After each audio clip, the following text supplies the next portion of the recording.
December 17th, 2021.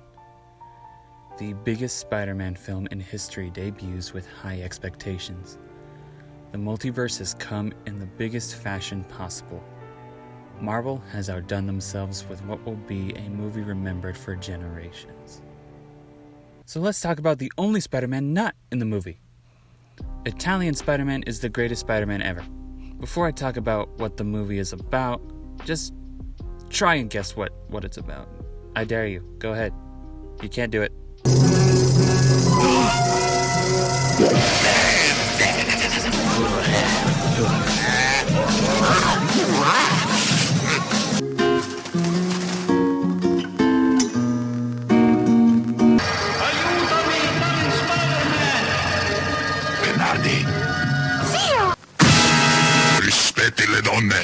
Yeah, didn't think so.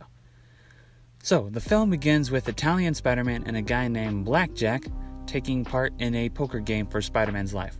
Also, Spider-Man looks like Jack Black if he never recovered from Nacho Libre. Anyway, Spider-Man looks like he loses until he pulls out an ace, a spider ace. Then he pulls out a friggin' shotgun and one pumps a bunch of guys. Hey, they stole that from Fortnite. Then he grabs a guy who then turns into snakes, punches a woman, then jumps off a building, then rides away on a motorcycle. Then cut to a party and some pervs are hitting on a woman and one gets shattered glass to the eyes, rightfully so. Then one of the guys goes outside and an asteroid falls from the sky and the guy's reaction is priceless. Also, Scientist Man is here. Cut to Italian Spider-Man in his house surrounded by concubines. Actually, friends with benefits. Okay, there's no sanitary way to say this. They're groupies for Spider-Man, okay? Then he goes into the kitchen and pulls out a whole chicken, then squeezes it and it drops an egg. Then he squeezes it again and out comes a pack of cigarettes. Then it turns into a commercial for said cigarettes. Then the scientist calls him to talk about the asteroid. Then one of his groupies comes up to him. Then a friggin' crocodile comes out of nowhere and shoots the groupie. Then he pulls out an anti-Steve Irwin and chokes the crocodile to death by a telephone cable. Did I mention this film doesn't make sense? Anyway, pervy men come again and hit on a woman. Then Spider-Man teleports to them and punches them. The woman thanks him and he doesn't hit on the woman. No, he just hits her. Square between the eyes. Scientist shows Spider-Man the asteroid but is distracted by his assistant's asteroids, and that's not how microscopes work. So it turns out that Snake Guy was listening the whole time. And then the woman from earlier gets killed for no reason by Snake Man. Back to the lab where it turns out the asteroid has a chemical liquid in it that has the power to clone life forms via injection somehow. Then rat goes spat and woman go. Also, Scientist's niece is a love interest for Italian Spider-Man. Also, Scientist is a misogynist who gets womened by Spider-Man. Rispetti le donne. Scientist then trusts Spider-Man with the asteroid, then Perv Man walks by the girl who got killed with the same reaction. Also, his dubbing is terrible. The scientist shows his assistant some Kool-Aid, then Snake Man, aka Captain Maximum, walks in and turns him into a snake. Spider-Man then pulls an Ant-Man and takes a very tiny motorcycle out of his pocket and rides away. Anyway, motorcycle chase with terrible green screen, then explosion sending Spider-Man flying down a hill. Then the most intense chase scene ever. Also, Green Goblin and Electro make a cameo in this movie, then disappear. Then Maximum's men pull out some poisonous gas and pull a scene straight from 2001: A Space Odyssey. He somehow winds up swimming across an ocean where he loses the asteroid, but then finds some hot women who take him at gunpoint to a little hut. He checks out the women until he realizes that he's gay. She kinda bad though. Is that Frost? So Maximum has the asteroid, and the only way to get it is to win a surfing competition. That's right, we traveled back to the 60s with Adam West. And what follows is, well, just watch. Spider-Man does whatever a spider can. Spins a web any size, catches thieves just like flies. Look out, here comes the Spider-Man. Is he strong? Listen, bud. Take a look overhead. Hey there goes the Spider-Man. In the He makes it back to shore and murders 2 women, grabs the case, then Supermans his way out of there. He comes back to his house where the scientist's niece is waiting. She calls him out for ghosting her, and they enter the house where they find a bunch of snakes committed lifant and are hanging from the ceiling. Oh, thank you! Definitely my favorite shot in the film.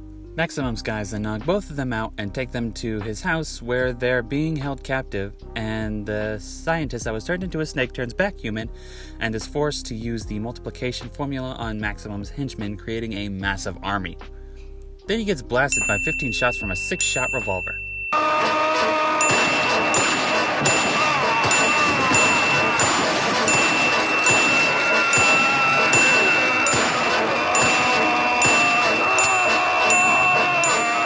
This gives Spider-Man the ability to control spiders, and he sends one flying at a guy's throat, and it rips it open.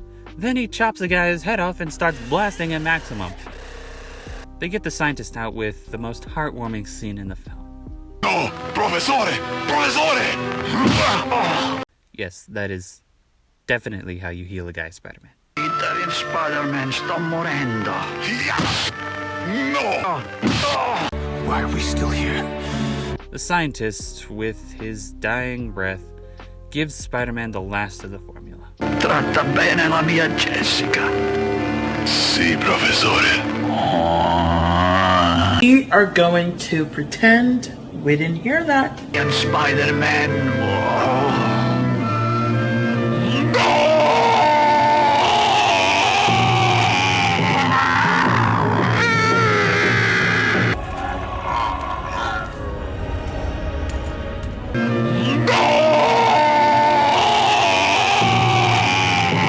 And Spider-Man. Whoa.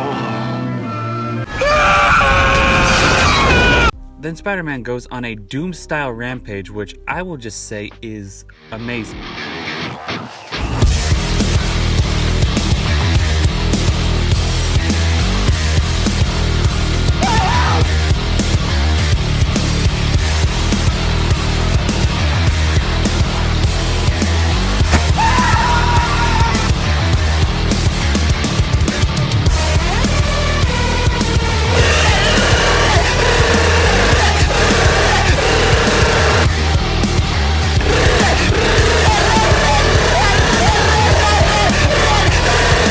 Then the bad guys want to lose because they have him surrounded at gunpoint, but instead choose to fight him one-on-one in hand-to-hand combat.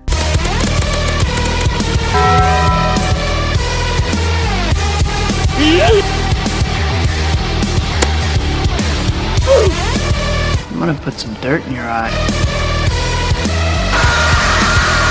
Stings, doesn't. Then Spider-Man finds this guard guilty of adultery and stones him to death.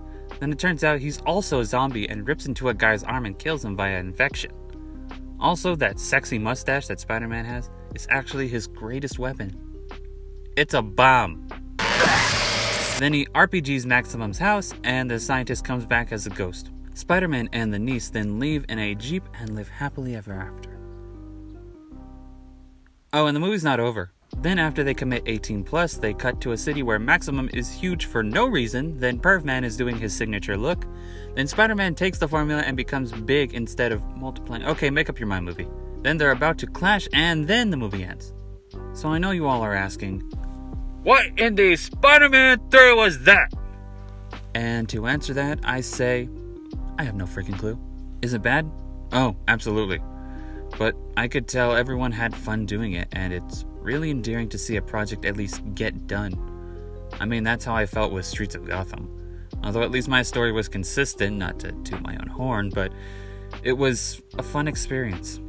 Italian Spider-Man screams, let's make a movie type energy, and I love it. It's terrible, but I'm laughing. It makes no sense, but I can't stop laughing. It's not even Spider-Man, but I can't stop laughing. What else can I do? So I suggest that you all go and watch this movie in its entirety. Link will be in the description. And if you have a movie idea, go ahead and make it. No matter how bad it is, with good intentions, it's a very satisfying feeling to see a project come together. Like the video, subscribe, watch the streams, watch Streets of Gotham, follow me on the Graham Cracker. Okay, you can leave now.